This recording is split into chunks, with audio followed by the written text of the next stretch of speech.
안녕하세요. 제이아그로TV의 정영만입니다. 오늘은 WTO, 또 기후의 급격한 변화, 세계 질서 속에서 어려움을 갖고 있는 대한민국 농업의 현재를 직시하고 미래의 해안을 보완하는 그런 자리로 마련된 프로입니다. 오늘은 특별히 우리 농업 분야에서 큰 어른이시기도 하지만 또 실질적으로 청와대와 농협 그리고 농협 현장에서 대한민국 농업을 주도해 오시고 정책 입안을 해 오시면서 큰 업적을 남기시고 원철이 선생님을 모시게 됐습니다. 한 시간 내주셔서 대단히 감사하십니다. 감사합니다.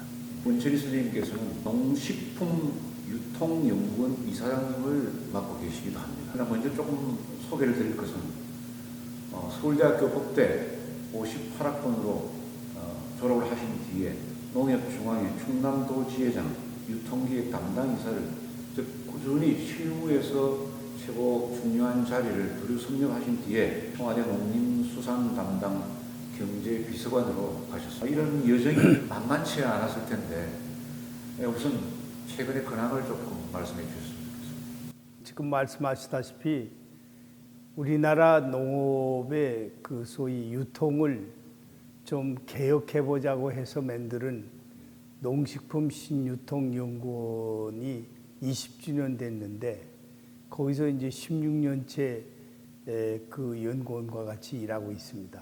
본격적으로 여러 가지 여쭙기 전에 조금 더 원선생님에 대해서 소개 말씀을 좀 드리고자 합니다. 청와대로 옮기신 뒤에도 마치신 뒤에 다시 또 농협중앙회장에 귀선이 되셨습니다. 예. 이처럼 대한민국 농업과 대한민국 농협에서 가장 중요한 역할을 하신 뒤에 또 조금 의외였습니다만 고향 인근으로 내려가셔서 국회의원까지 역임을 하셨습니다. 어떻게 보면 우리 농업 분야에서는 정말 한 분밖에 없는 두 분도 내시기 어려운 그런 여정을 두루 거치시고 나오셨습니다. 이제는 좀 전에 설명을 드린 대로 농식품유통연구원 이사장님으로 활동을 하고 계십니다. 현재 맡고 계신 그 농식품유통연구원이라는 데에서 조금 더 상세하게 저희들에게 좀 설명해 주시고 현재 하고 있는 일에 대해서도 말씀해 주시죠.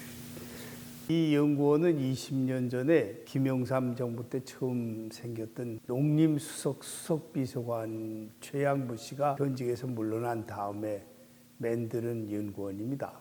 이분이 아르헨티나 대사로 가는 바람에 부임자를 저보고 했으면 어떻겠느냐 한 것이 지금까지 오랜 세월 동안 그 관계하게끔 돼 있습니다. 이 연구원은 그 우리나라 유통의 질서가 근대화되지 못하고 또 여러 가지 그 도매 시장으로 해서 이루어지는 그런 문제점들이 그대로 안고 가기 때문에 그 가운데서 이 소비자와 농민이 다 같이 손실을 보는 그런 문제가 생기기 때문에 이런 거를 좀 해결해 보자 하는 생각에서 이제 시작된 겁니다. 순수한 민간 연구원으로서 20년을 버티고 있는데 대단히 어려운 가운데서도 지금까지 잘 버텨 나왔습니다. 그리고 그러다 보니까 이 많은 그 지방자치단체 또 중앙정부, 농림부 또 그 농협 이런 데서 신뢰를 얻어가지고 주요 프로젝트를 갖다 연구하게끔 돼 있습니다. 농림식품부가 하고 있는 유통의 말하자면 가격 불안정 이거를 위해서 채소 유통에 대해서 대규모 프로젝트를 얻어서 연구 사업을 했고 또 지금은 이제 우리 농식품부가 지향하고 있는 수출농업 이거를 좀 지금 장기 프로젝트로 연구를 하고 있습니다. 그리고 코이카가 얘기하고 있는 동남아시아 개발도상국의 이 농업 발전을 위한 여러 가지 어드바이스 이런 사업들도 저희들이 지금 하고 있는 그런 상태에 있습니다. 어떻게 보면 국내에서 필요한 그 농업 정책을 뒷받침을 하기도 하고 또 국위 성장에 가까운 저개발 국가와의 그 관계 정립에도 큰 도움을 주고 있는 것 같습니다. 솔직히 말씀을 드리면 농협중앙회장 또 대통령 최고 비서관, 국회의원 이렇게 이제 경륜을 두루 갖고 계시다 보니 사회자로서는 무엇부터 질문을 드려야 될지 조금 난감합니다. 합니다만 농업을 평생 해오고 농업을 천직이라고 여기온 저의 입장에서는 그래도 대한민국 단체에서 가장 크고 세계적으로 또 성공한 사례로 돋보이고 있는 농협이 문제가 아니겠나 이런 생각도 듭니다. 실무자로서. 농협중앙회장의 비선 대신 그 당시 배경과 또 그 이후에 주요 실적, 정책 어떤 것들이 있을까요? 저 회장을 꼭 하려고 그런 생각을 가지고 있지는 않았습니다. 왜냐하면 농협이라는 것이 밖에서 보는 것과 달리 대단히 어렵습니다. 그렇기 때문에 그것을 하고 싶은 생각이 없었는데, 다만 농협다운 농협, 협동조합이 성공하는 농협을 만들고 싶은 그런 생각 때문에 제가 그 실무자로 일을 해왔습니다. 현장에서 일을 하면서 하는 일마다 많은 지지를 얻었고, 또 어떻게 그러다 보니까 청와대가 어떻게 알았는지 와서 일해달라고 얘기하는 바람에 제가 노태우 대통령 때 이제 김종인 경제수석이 저를 오라고 그래서 가서 일을 하게 됐는데, 그때 대한민국 농정사에 처음으로 42조 원이라는 투자 계획이라는 것이 처음 생겼습니다. 대한민국 농정사상 정부가 대규모 투자를 시작한 사업은 그게 처음이었습니다.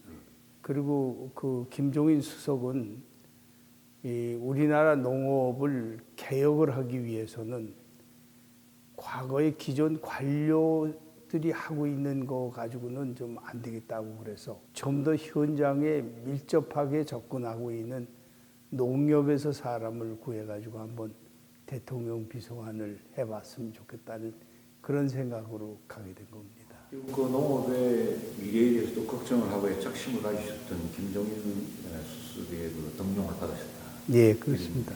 농협 중앙에 계시는 동안에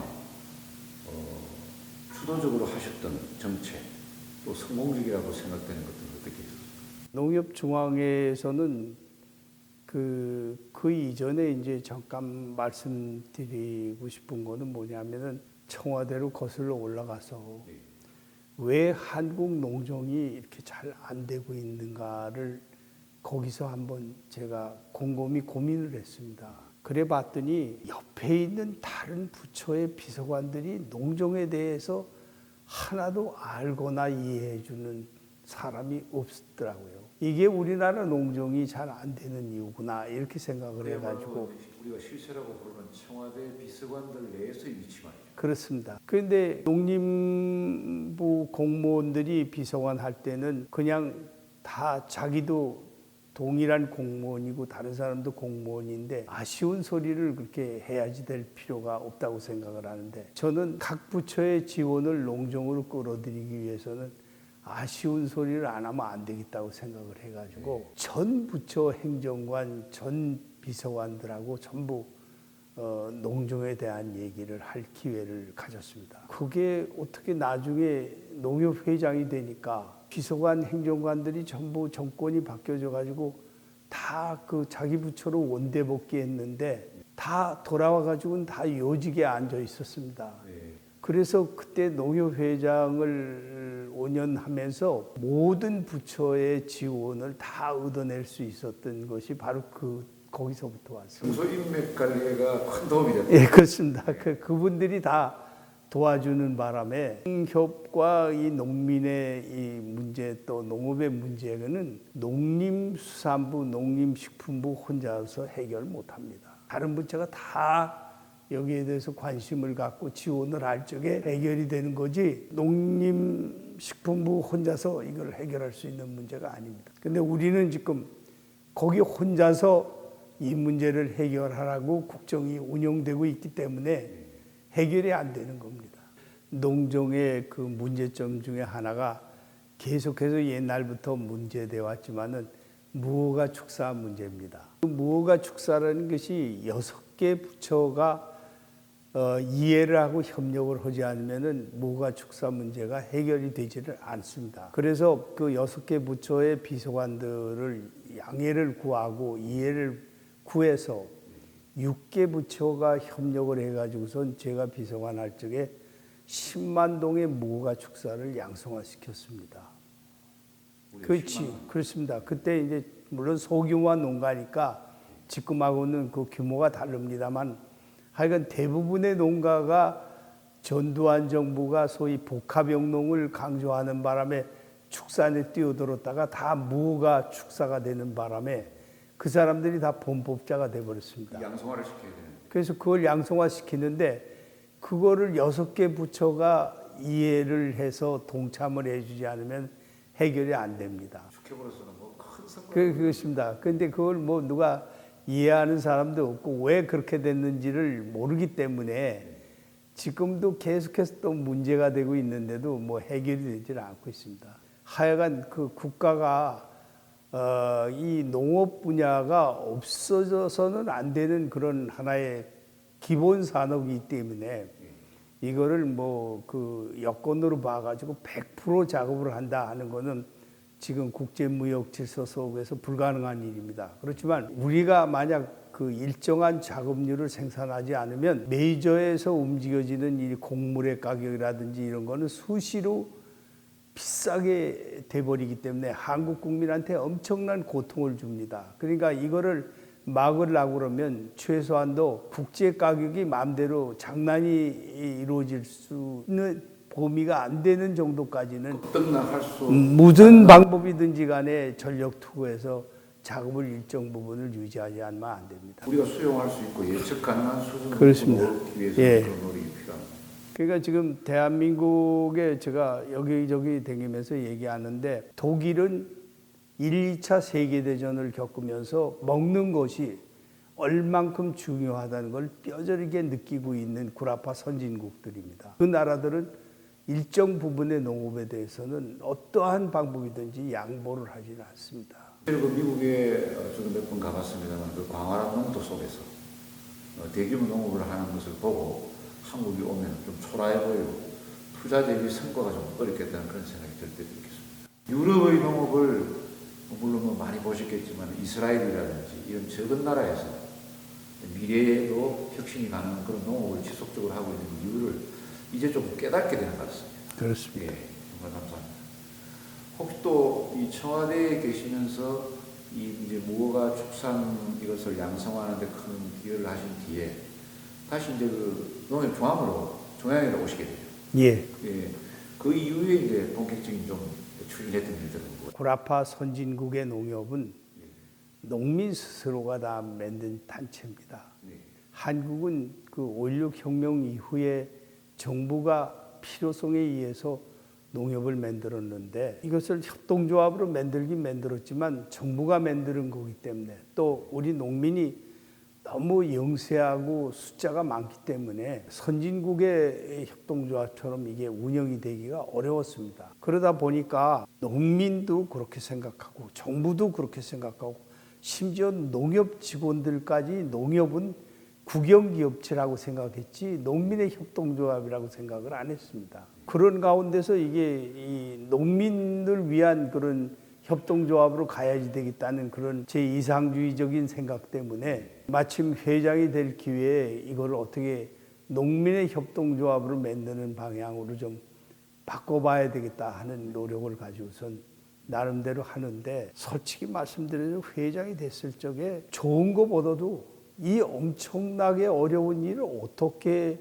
감당해야지 되느냐는 부담 때문에 행복한 순간이 한 번도 없었습니다. 농협중앙회장이라는 커다란 이 대한민국에서 가장 큰 중요한 이 직책에 피선이 된 이에 소감이 어떠셨습니까? 지금 여쭤보려고 그랬는데 어떻게 보면 이미 그때 부담감을 크게 가지셨죠. 그렇습니다.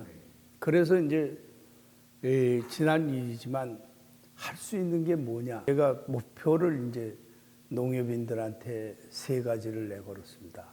하나는 우선 모든 것이 우리 농협은 뭐 때문에 있느냐 하면 농민 본의 때문에 있다. 그 다음에 이 자꾸 농협이 돈 장사만 하는 농협이고 유통인이 이런 그 어려운 산업을 잘 안 하려고 그러는 그런 농협이라고 그러고 비판을 자꾸 받고 있기 때문에 직원들한테 뭐라고 그러냐면 항제 농장이라는 구호를 내걸었습니다. 그래서 항제 농장.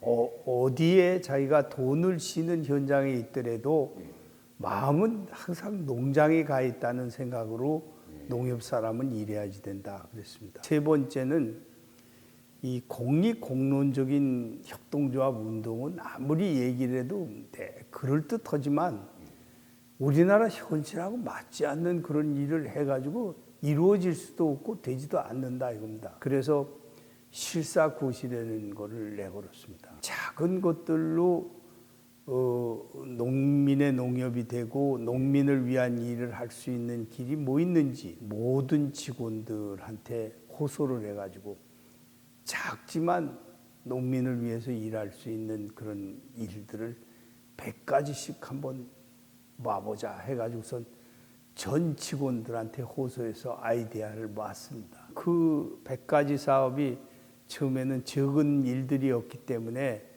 그게 뭘 해결하겠느냐 이렇게 생각을 했지만 그것이 해가지고 조그만 일들이 우선 성취되니까 사람들이 다 자신감도 생기고 또 뭘 지향해서 가야지 된다는 협동조합이라는 의식이 생기고 이렇게 하다 보니까 대한민국 역사에서 처음으로 시작하는 많은 일들을 이룰 수가 있었습니다.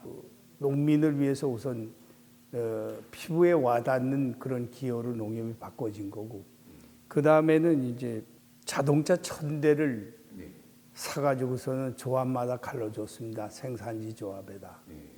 그래가지고 우리나라 농민들이라는 게 아주 영세하고 품목별로 전부 조금씩 지금은 좀 규모가 커진 농가도 있습니다만은 아직도 많은 적은 농가가 복합영농을 하고 있기 때문에 그거를 상품화하기가 쉽지가 않으니까 조합이 전부 그걸 순회 수집을 해다가 상품화해가지고 농민 소득 증대를 올려주는 농협으로 바꾸자 이렇게 했습니다. 예를 들면 저 오이밭에서 오이를 싣고 그렇죠. 네. 오이를 다른 농가들 옮기다 수집하는 예. 그래야지 자동차 한 차가 되지 그런 거를 하니까 처음에는 뭐 참 반발도 많고 그랬는데 저는 그 조합장들한테 하기 싫으면 농협협동조합이라는 간판을 띄어내리라고 그랬습니다. 그랬더니 이제 호응을 해가지고 한 게 농협이 농산물 판매를 5조 원 연간 해주던 거를 10조 규모로다가 끌어올리는데 1차적인 계기가 됐어요. 그건 이제 생산지에서 이 활동이고 소비지에서는 도매 시장을 통해서 농산물 가격 지지를 해준다는 것이 대단히 어렵고 유통 단계가 다단계라서 농민이 생산지에서는 몇 푼 받지도 못하는데 소비자는 또 비싼 값으로 사 먹는 거를 이거를 좀 해결해 보자 그래가지고 그래서 이제 준직거래 그러니까 직거래를 농협이 바로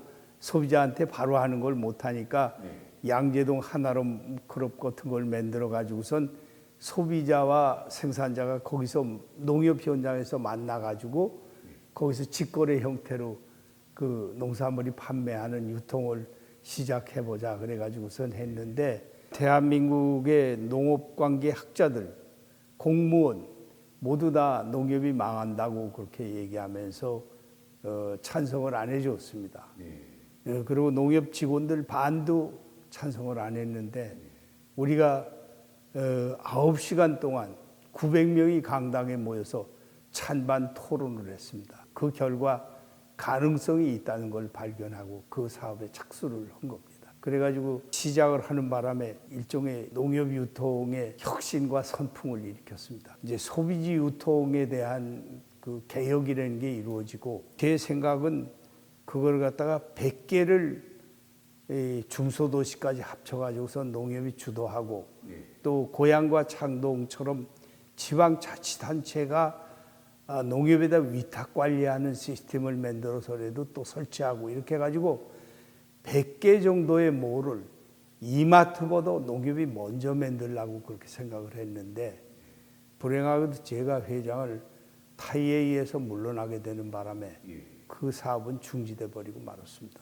중에서도 현재까지 존속되고 있거나 또 성공리 존속은 오고 있는데 10년 동안 양재동 하나로 크롭이 서울 시민이 뽑는 할인매장 1등이었습니다. 10년 뒤부터 이게 내리막길로 들어가 가지고서 지금은 뭐 그렇게 1등 그 할인 매장으로 인정을 못 받고 있습니다.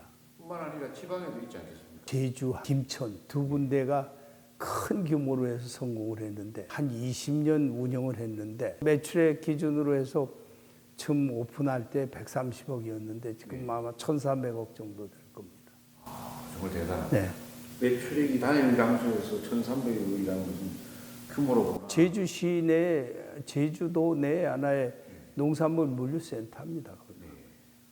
압도적인. 네. 그리고 이제 그 뒤로도 그것이 틀린 정책이 아니라는 거는 뭐냐면 광주가 목포로 이제 그 도청 소재를 옮기고 난 다음에 광주 상권이 죽었습니다. 그랬는데 신도시에다가 이제 그 농협이 하나로 클럽을 만들었는데 그것도 거기서 이제 롯데마트하고 경쟁해서 이기는 바람에 훌륭하게 성공을 하고 있고 또 놀랄 건 뭐냐면 이게 그대로 돼서 제가 이 정부가 그렇게 그 쓸데없는 탄압을 해가지고선 이거를 100개 모를 롯데보다 먼저 만들었더라면 대한민국 농산물 유통은 획기적으로 바꿔졌을 겁니다. 그리고 개인 재벌이 유통을 주도하는 것보다는 농협이 주도해야 농민의 소득 증대에 도움이 되고 또 소비자들한테 도움이 되지 않겠냐 이렇게 생각을 하고 있습니다.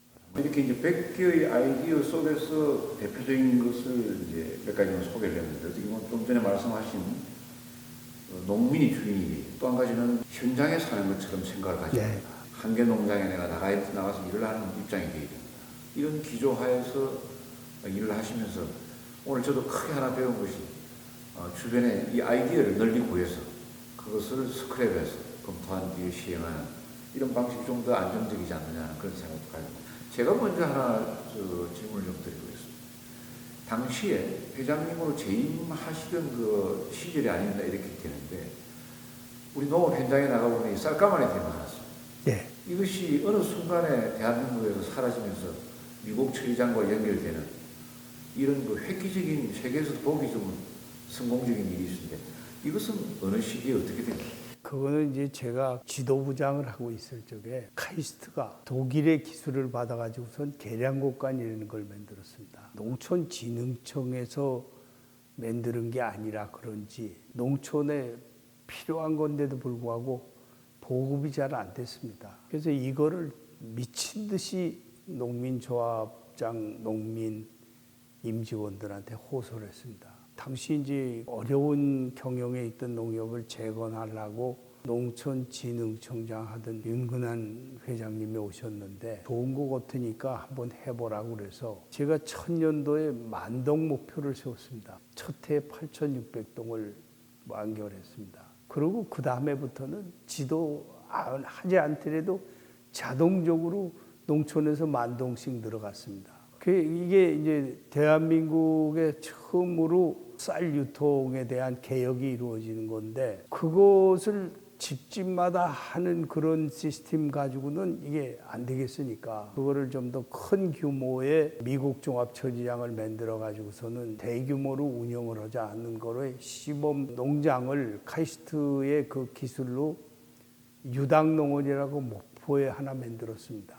그래서 이거를 참 좋게 생각을 해가지고 제가 농협의 부장 이사로 있는 동안에 해보려고 그러니까 도저히 안 돼요. 안 되다가 어떻게 청와대를 갔습니다.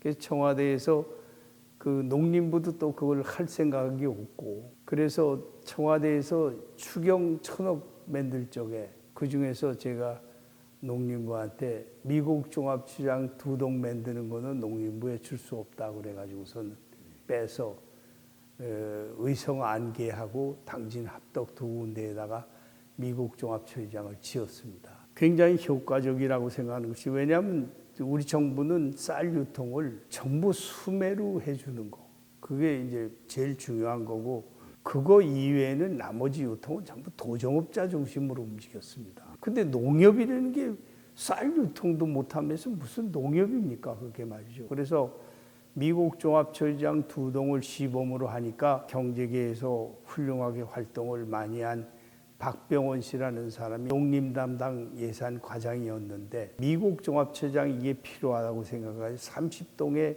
예산을 수립을 했습니다. 이게 올라가니까 위에 기획원 그 고위층들이 안 해보던 사업을 한 해에 무슨 240억씩 넣느냐고는 그냥 이런 지하에 그어버렸습니다. 그래서 청와대 비서관으로서 나중에 훌륭한 그 장관이 된 진념 씨가 그때 차관인데 독대를 했습니다. 그래가지고 이거는 처음 하는 시작이지만 이건 꼭 필요하니까 한 푼도 깎지 말고 예산에 좀 수립해달라고 부탁을 했습니다. 죄송한 얘기지만 농림식품부의 일로 이루어진 게 아닙니다. 이거는 말이죠. 그래서 그게 이제 이루어지는 바람에 30동의 미국 종합처장이 농협에 섰습니다. 그 결과 우리나라는 5,000년 역사에서 처음으로 쌀 가마니가 없어져 버렸습니다. 이거는 일본의 쌀 유통보다 훨씬 앞서가는 그런 독일 시스템의 기술을 우리가 바로 받은 겁니다. 그거로 인해 가지고 대한민국 역사상 쌀 유통이 쌀 산업이 농협을 주도로 바꿔지게 된 겁니다. 어떻게 보면은 우리가 해방 이후에 거의 모든 산업 분야에서 일본을 배우고 이런 나라가 옆에 있기 때문에 우리가 간접적으로만 익히고 노력해서 우리도 이렇게 따라올 수 있는데 어떻게 보면 이 쌀 미국 처리 문제는 일본을 능가하는 시스템을 단숨에 도입한 그런 케이스. 일본을 능가한 거는 쌀 미국 종합체장뿐 아니라 하나로 그런 문제도 일본을 능가를 했죠. 우리가 일본을 수없이 배웠습니다. 그 배우는 과정에서 일본의 시스템이 반드시 다 옳지 않다는 걸 생각을 했기 때문에 우리가 일본을 뛰어넘기 위해서라도 우리 나름대로 독특한 아이디어로 만들어야지 되겠다고 생각을 했습니다. 그래서 수십 년 한국 농협이 일본 농협을 배웠는데 양재동 하나로 크롭을 만들고 난 다음에 일본 농협 사람들이 수도 없는 사람이 한국에 와서 배워갔습니다. 다시 나름의 독창성인 것으로 승부를 봐서 그 길을 하는 그런 케이스인데 이런 우리 정신들이 아마 다른 분야에서도 많이 좀 적용이 됐으면 좋겠습니다. 지금 일본하고 여러 가지 뭐 산업별로 문제가 되고 있는데 네. 정부도 마찬가지로 그런 생각을 좀 해야지 되지 않겠느냐 그 생각을 있습니다. 아마 이렇게 성공적인 기업들만 소개를 해도 시간이 좀 너무 모자랄 것 같은데 그래도 또 이렇게 농협중앙회장님으로 계시면서 혹시 지금 생각해 보면은 자리가 바뀜으로 해서 왔던 정책의 연속성 외에 직접 기한을 하시고 시행하는 과정에 이런 일들은 조금 아쉬웠다, 조금 부족했다 이런 것들은 또 느끼는 대목이 없으신지요? 뭐 여러 가지 뭐 잘못한 것도 많이 있겠죠. 아쉽게 생각하는 것은 아까도 말씀드렸지만 이마트보다 먼저 농협이 소비지 유통의 유통시설을 갖다가 100개를 만들어내는 거를 못하고 물러난 것이 굉장히 유감스럽습니다. 우리나라 국민들의 생각과 그런 것도 달라지고 또 농업에 대한 가치도 지금하고 또 달라질 수 있었는데 그거를 중지시켜버린 것이 아쉽고 그 다음에 또 하나는 뭐냐면 21년 전에 정부가 IMF 때문에 국영기업체를 전부 민간에 팔아버리고 있는데 비료회사인 남해화학을 농협이 샀습니다. 그걸 말이죠. 농협은 그때 IMF 때 그래도 용하게 잘 견뎌가지고선 경영이 그래도 재무구조가 튼튼했기 때문에 그걸 살 힘이 있었습니다. 대한민국 100만 헥타르의 비료를 공급해서 우리나라 농산물을 증산하려는 목적도 있지만 농업을 지원하기 위한 여러 가지 인프라, 그 다음에 이 공업 분야, 농기계, 농약, 비료 이런 분야는 일본하고 경쟁해서 이기만 하면 세계 1등이 될 수 있다는 생각을 했습니다. 그래서 남해화학 비료를 저 넓은 중국에다 전부 다 깔아버리는 그런 꿈을 꾸었습니다. 남해화학은 또 이제 그 화학 산업인 칠산이라는 걸 가지고 있었기 때문에 그런 걸 기반으로 해가지고 비료를 좋은 비료를 이렇게 깔면 우리가 그런 데서 오는 외화를 벌어들이는 그런 기업이 농협도 된다면 우리 농민을 위해서 복지를 해줄 수 있는 능력도 생기고 또 포철 못지않은 그런 외화를 획득할 수 있는 그런 산업을 우리가 육성할 수 있지 않겠느냐 하는 그런 생각을 했습니다. 그런데 그것이 제가 그만두고 난 다음에 다 꿈으로 돌아버리고 질서한 부분을 개인한테 또 팔아버렸습니다. 그 다음에는 제가 이제 그 양재동 지금 현대 자동차가 쓰고 있는 빌딩이 그게 제가 지은 빌딩입니다. 농협의 건물로 하는 것보다는 재야단체를 포함한 대한민국 농민의 회관을 만들고 싶었습니다. 그것이 결국 그만두고 난 다음에 유지되는 것이 아니라 현대 자동차에 그것도 또 헐값에 팔렸습니다.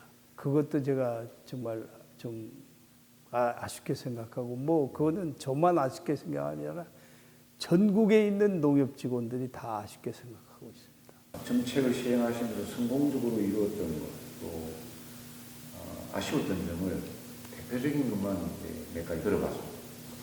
그러나 아직도 우리 농민들이나 농업계에서는 농협이 전 세계에서 외형적으로는 가장 성공한 또 그만한 규모도 가지고 있는데 아직도 많은 일을 하면서도 우리 농민들한테 뭘 해주느냐 또 이렇게 불만을 가지시는 분들도 있을 겁니다. 그래서 우리나라의 농협이 현재는 어디까지 와 있는 것 같으며 앞으로는 어디로 갈까 이런 데 대해서는 생각을 해주신 게 있으면 말씀을 여쭙고 싶습니다. 그 외형적으로는 ICA가 국제협동조합 연맹이 꼽는 제4위 농협입니다. 그 다음 국제농업협동조합기구가 뽑는 농협으로서는 1등입니다. 근데 그거는 어디까지나 외형적인 사업의 비즈니스의 물량, 네. 이걸 가지고 평가할 때 이제 그렇다는 얘기입니다. 농협이 그만큼 성장을 했는데도 불구하고 농민의 이 이익하고 이게 금방 연결이 잘 안 되고 해오는 바람에 농민을 위한다는 얘기를 많이 안 하고 불평을 하고 정부가 들었을 때마다 농협개혁이라는 얘기가 계속해서 레파토리가 되풀이되고 있습니다. 어떻게 해결해야지 되는 것이 앞으로의 과제인데 이거는 어떻게 보면 정부한테도 책임이 있고 농협한테도 책임이 있고 농민한테도 책임이 있습니다. 셋이 다 생각을 달리해야 진정한 농민의 농협이 될 수 있는 것이 아니겠냐 하는 얘기다 말입니다. 그러니까 뭐 좀 전에 말씀드린 대로 정부가 만드는 협동조합이기 때문에 국영기업체라는 의식이 정부와 농민과 농협 직원들 사이에 다 가지고 있는 이거를 어떻게 정말 불식시키고 농민이 내 농민이라고 그러는 내 농협이라는 얘기를 할 수 있는 정도가 돼야지 되기 위해서는 세 주체가 전부 다 생각을 달리하고 해야지 된다고 생각합니다. CA가 인정한 것은 세계 4위인데 그러나 외형이나 물량만 그렇죠. 네. 세계 1위라는 네, 농업협동조합으로는 대한민국이 세계 1위라고 이제 그 사람들이 얘기하고 있습니다. 대단한 성과기도 하고 전 세계에서도 내놓을 만한 업적이기도 하겠습니다. 앞으로 이 농협협동조합 중앙회 전국에 있는 이 농협의 발전을 위해서는 농협과 또 정부 또 해당자인 조합원인 농민 모두의 인식 전환 또 협업 정책이 필요하다는 그런 말씀이 아닌가 싶습니다. 이제 화제를 조금 바꾸고 예, 보기 드무시게 또 청와대를 또 나오셔서 농협 중앙회장의 피선이 되는 이런 특별한 길을 걸어오셨습니다만 그 외에도 주변에서 이렇게 가만두시지를 않은 것 같습니다. 고향 근처에 내려가셔서 국회의원을 하시게 됐는데 혹시 농협 중앙회장님을 마치신 뒤에 간 길이라서 그 길에서는 가셨던 길이 어떠했는지 또 이게 소회가 어떠신지 그것도 궁금합니다. 하에 의해서 농협회장 자리를 물러나게 되니까 농협의 많은 그 동지들이 안타깝게 생각을 해가지고서는 국회에 출마를 하니까 응원을 했습니다. 그래가지고선 45일 만에 운동을 해가지고선 국회에 들어갔는데 밥값을 해야지 된다는 생각을 해서 어떻게 하면 우리나라 농정을 제대로 하는 그런 일을 해야지 되지 않겠느냐 그렇게 생각해가지고 농림수산위원회 가가지고 제일 먼저 한 일이 우리나라 직불제라는 걸 처음 촉구해서 시작을 했습니다. 쌀 직불제로 하는 바람에 이제 일장일단도 있고 어쨌든 직불제가 시작을 했습니다. 그리고 그 이제 많이 개선돼야지 되고 그렇게 됐는데 그다음에 두 번째 농민의 의식을 바꿔야지 되는 것 중에 뭐냐면 우리나라 농민은 모든 거를 정부가 뭐 지원하고 해주기를 바라고 있는데 이 농업 선진국인 네덜란드 그다음에 뉴질랜드 이런 데 농민들은 자조적으로 농업을 갖다 유지해서 성공을 했습니다. 그래서 이제 그 양돈 자조금 제도를 국회에 있을 때 처음 시작을 했습니다.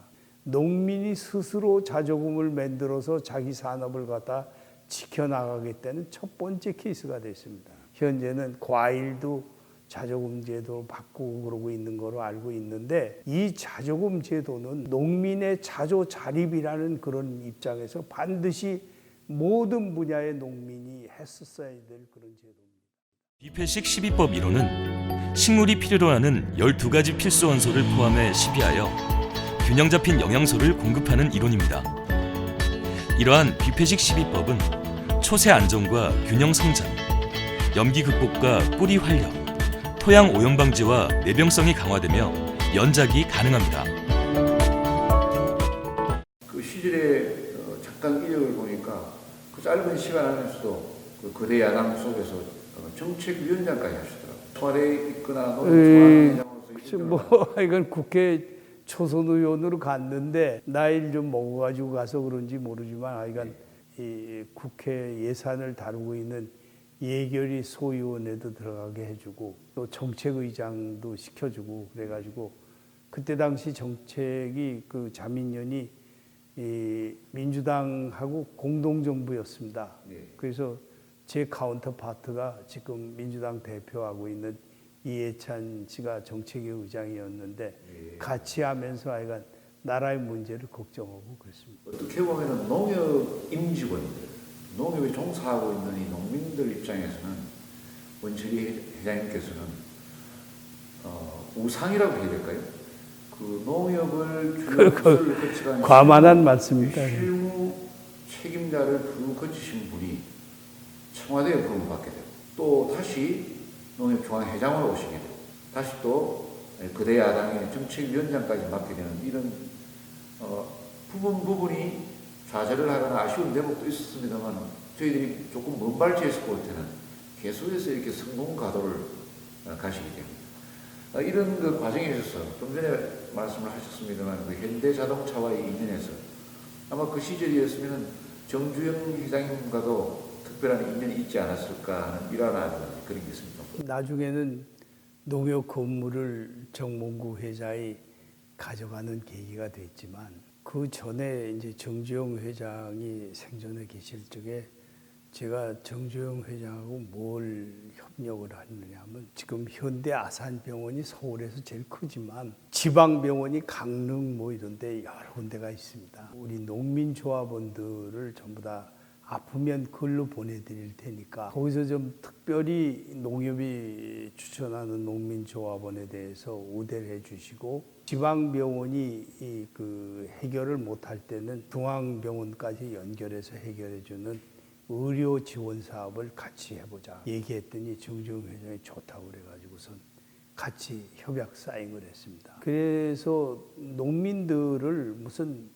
농산물도 팔아주고 뭐 이런 것도 다 중요하지만 건강을 지켜줄 수 있는 그런 의료하고의 연결을 해주는 것도 농민 복지이기 때문에 그거를 현대하고 협력을 해서 하자 그래가지고 시작을 한 겁니다. 그것도 제가 그만두니까 또 시부지 그만둬 버렸습니다. 그래서 뭐라고 얘기할 수가 없습니다. 또 우리 양재동 하나로 클럽이 하도 유명해지고 시민의 호응을 받으니까 롯데 신교코 회장께서 또 이제 사람을 보내서 저하고 협약을 하자 그래가지고선 잠실 롯데월드의 지하 식품 매장을 1원 하나도 받지 않고 농협한테 빌려줬습니다. 거기다가 하나로 클럽 잠실 지점을 우리가 낼 수 있게 했죠. 대한민국에서 건의를 해주셔서 정주영 현대 회장님이나 롯데 신길코 회장님, 네. 대한민국 대표적인 이 재벌 분들께서 농민 사랑을 했다는 그런 마음을 우리가 엿볼 수 있겠습니다. 시간이 그렇게 넉넉치 않아서 듣고 싶은 말씀 참 많습니다만 조금 속도를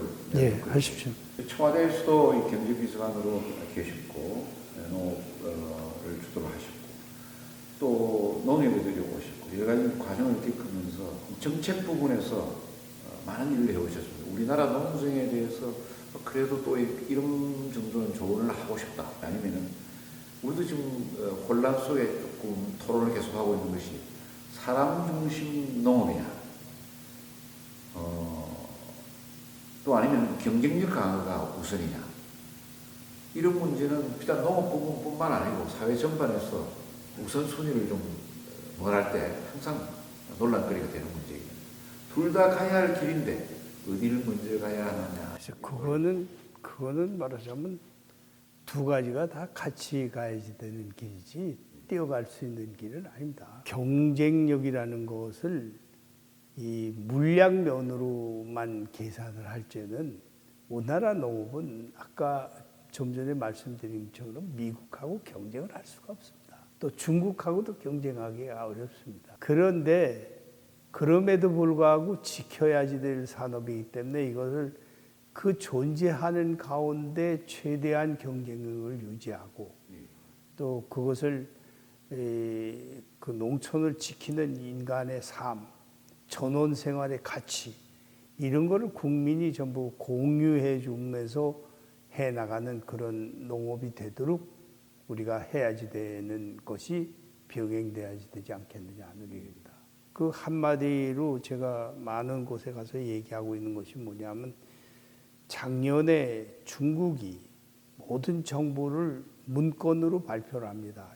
근데 작년에 1호 문건이 뭐였느냐 하면 중국의 1호 문건은 강한 농업, 아름다운 농촌, 풍요한 농민. 이게 중국 정부의 1호 문건이었어요. 중국 정부가 연두교수로 발표하는 시책만. 연두교수라는 게 아니라 1호 그 사람들은 정책을 문건으로 발표를 하는데 1호 문건 제일 먼저 만들어낸 게 강한 농업, 그 다음에 아름다운 농촌, 풍요한 농민 이 세 가지를 갖다 내걸었습니다. 그게 왜 그런 정책을 중국이 했느냐 하면은 한국과 일본의 이 근대화를 중국이 모방을 해가지고서는 공업화로 끌고 가면서 농민공을 농촌에서 끌어들여 가지고선 이 산업을 발전하다 보니까 부익부 빈익빈이 커져요. 그러니까 이게 중국이 이런 정책으로 가는 것이 반드시 옳은 게 아니다 그래가지고 좀 더딘 한이 있더라도 한국과 일본이 걸어간 것과 같은 도시 집중의 이 정책을 바꾸겠다는 게 중국 정부입니다. 그래서 나온 게 강한 농업, 아름다운 농촌, 풍요한 농민입니다. 이거 우리나라가 좀 배워야지 됩니다. 농업에 대한 중시. 그렇죠. 네, 그렇습니다. 2009년부터는 현재까지 식생활 교육 국민 네트워크 공동 대표도 맡고 계시고 이 농식품 유통의 창립 20년을 맞이한 이곳에도 이 사업에 관여를 하고 계시는데 혹시 우리나라도 식생활 교육과 농식품 유통 연구원의 어떤 비전이라든지 식생활 교육이라는 것은 2006년에 이 고이스미 일본 총리가 일본 국민한테 내건 정책입니다. 한국의 위정자들한테 제가 좀 아쉬움을 느끼는 것은 어떻게 그 고이스미 총리와 같은 그런 최고의 행정수반이 이 식생활에 대해서 그 의식을 가지고 농민의 문제라든지 이런 거를 갖다 해결하려고 그러는 정책을 주도적으로 끌고 가는지 이거를 좀 우리나라도 좀 윗분에 계시는 정치가들이 좀 배워주셨으면 하는 바람입니다. 우리나라도 그걸 배워가지고선 쓰는 게 그 필요하겠다 생각을 해가지고 일본에 제가 그 경흥대학, 개요대학에 비지팅 스칼라로 1년을 가가지고서는 그걸 연구를 했습니다. 농특위 위원장을 지낸 황민영 씨도 가보고 그게 필요하다고 생각을 해가지고 또 김한배 교수하고 같이 그걸 추진하려고 그러더라고요. 그러면서 그분들이 와서 제가 별도로 추진하면 두 군데서 이게 되니까 안 좋지 않느냐 이렇게 얘기를 해서 내가 추진하는 건 포기할 테니까 당신네들이 하고 나는 그거를 사포트하는 일만 하겠다 이렇게 해가지고 인권위원회에서 처음으로 이 토론회가 열렸을 때 기조연설을 제가 했습니다. 거기 가서. 그리고 지금 이제 황민영 씨가 중심이 돼가지고 농림부의 법을 만들어서 하고 있는데 일본은 그 법을 농림부가 한 게 아니라 보건복지부가 했습니다. 국민 건강과 연결해가지고. 그런 바람에 도시 소비자들한테도 다 그게 인식이 되고 교육이 되었습니다. 전 국민이 일본은 식교육에 대해서 이 지방자치단체장을 만나보면 모르는 사람이 없습니다. 우리는 지금 농림부 혼자서 그걸 하길래 제가 시간이 걸리더라도 보건복지부를 끌어서 같이 법을 만들어가지고 추진해야지 된다 이렇게 얘기를 했습니다. 그랬는데 그냥 농림부에서 황민영 그 지금 대표의 의견대로 해가지고 만들었는데 그 결과 지금 우리나라 식생활 교육에 대해서 알고 있는 사람들은 지금 지극히 적은 부분의 사람밖에는 알지를 못하고 있습니다.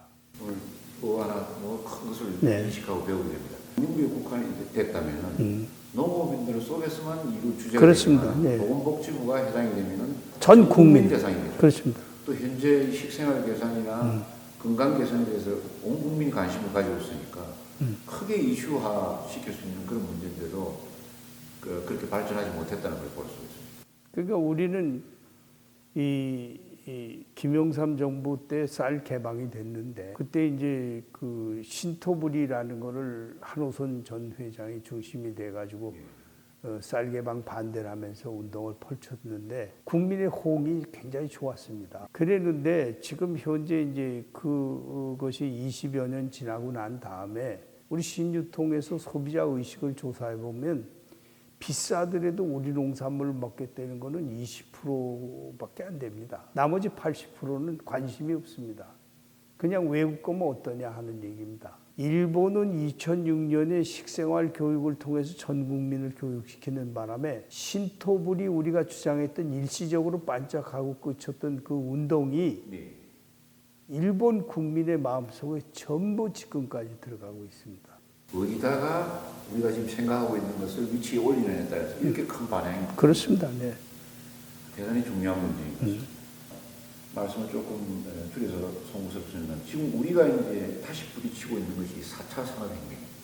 사실 이 4차 산업혁명, AI 이런 단어가 나올 때마다 과연 우리 농업이 어디로 가는 건지 우리가 예측한 만큼이나 가는 건지 아니면 전혀 다른 세상이 도래를 하는 건지 우리 스스로도 두려울 때가 있습니다. 미래 농업에 대해서 또 한국 농업이 가야 할 길에 대해서 생각해 보시는 게 있습니다. 작년에 제가 이 농협 실무자들을 데리고 일본의 그 유통과 이 농업 연구하는 거를 한번 배워보자 그래가지고선 갔습니다. 미쓰비시라는 재벌 그룹에 갔습니다. 네. 미쓰비시라는 재벌 그룹이 공장형 농업 또 미래 농업을 위해서 비료를 어떻게 바꾸고 뭘 해야지 되는지에 대한 연구를 하고 있습니다. 인구가 감소돼 가지고 노인밖에 없는 농촌이기 때문에 로봇을 이용해 가지고서 농사를 질 수 있는 방법도 생각하고 스마트팜이라고 우리나라도 지금 시작하고 있습니다만 그런 부분이 뭐 어떻게 가게끔 하는 거. 그다음에 이 공장형 농업이라는 거를 갖다가 이제 시작을 해 가지고선 할 수 있는 부분을 대안으로 다 생각하는 그러한 것도 하여간 활발하게 비하인드로 그 재벌들이 연구를 해주고 있습니다.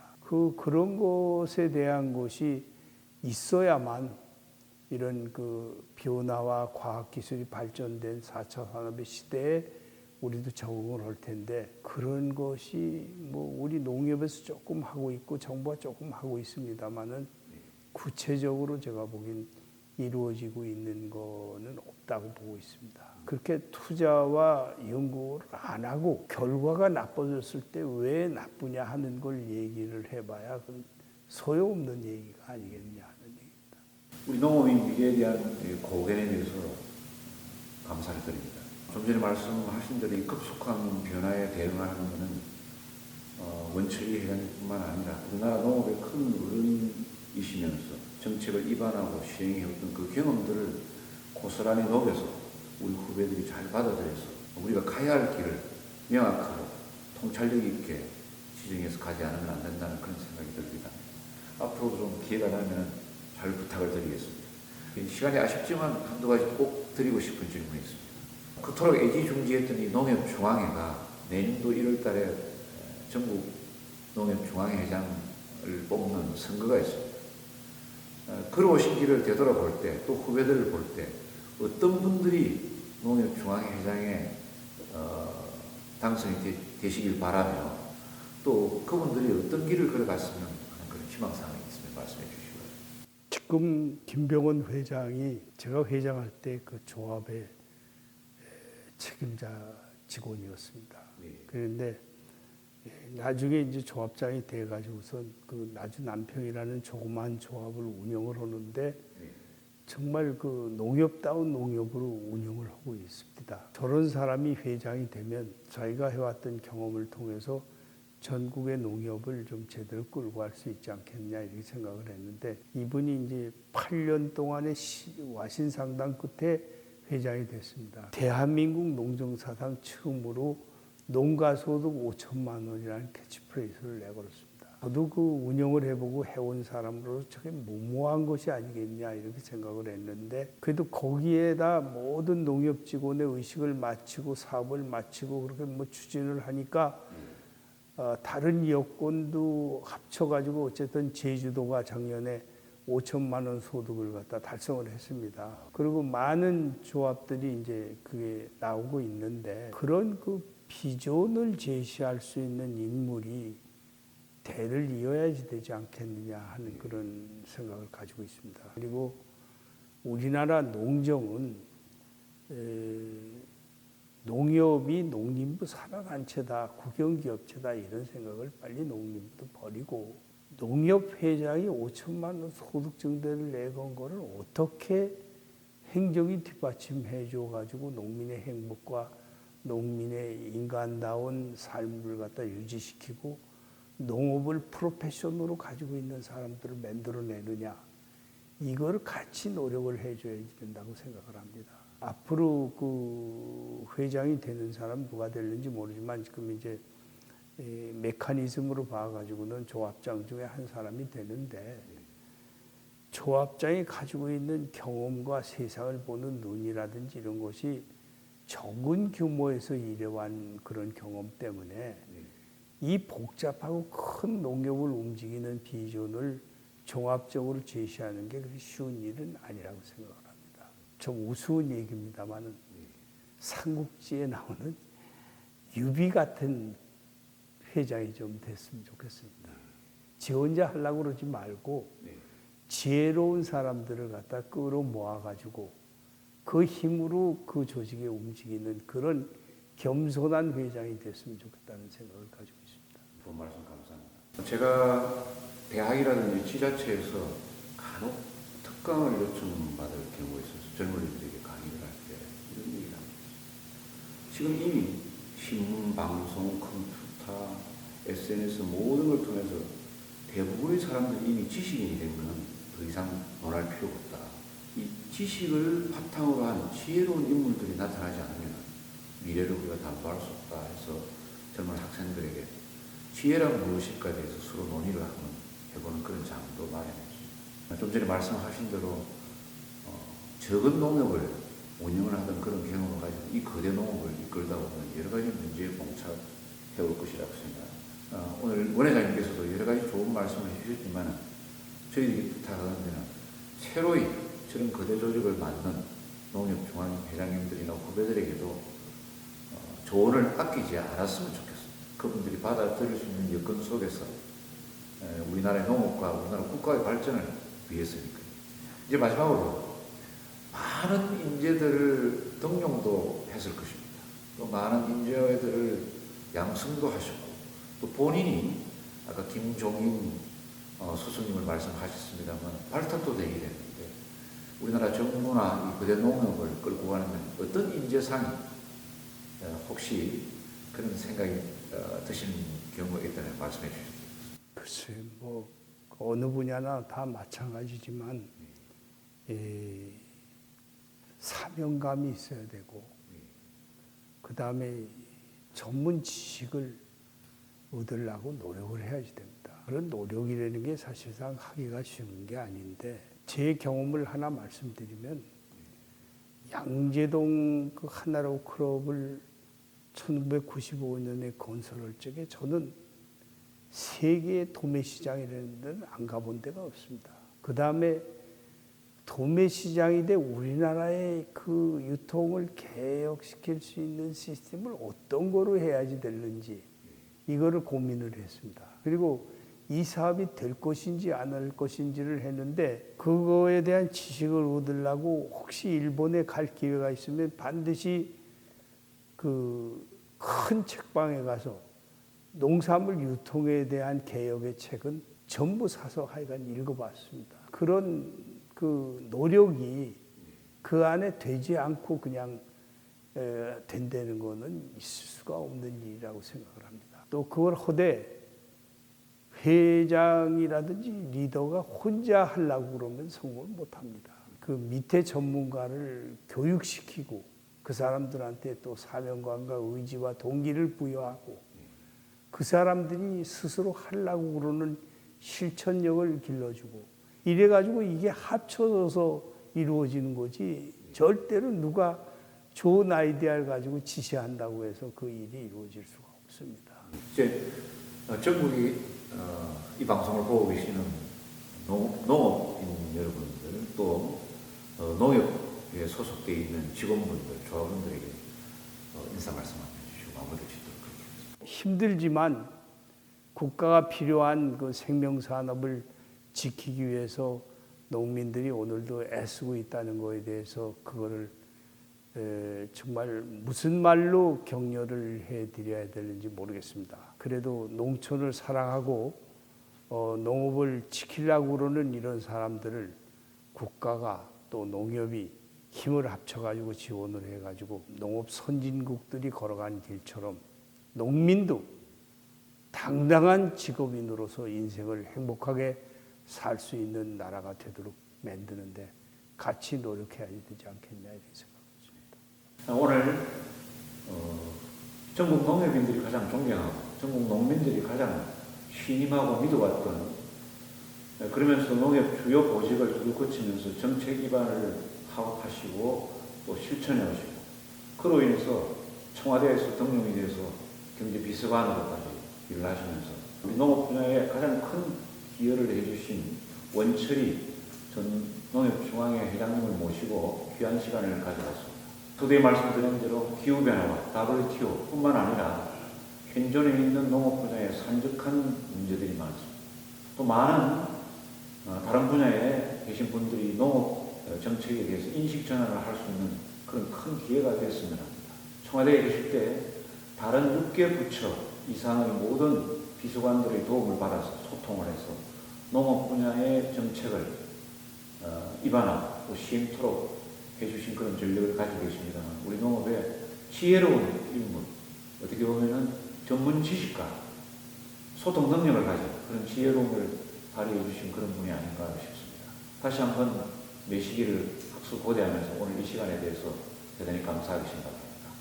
참 감사합니다. 정말 네. 감사합니다.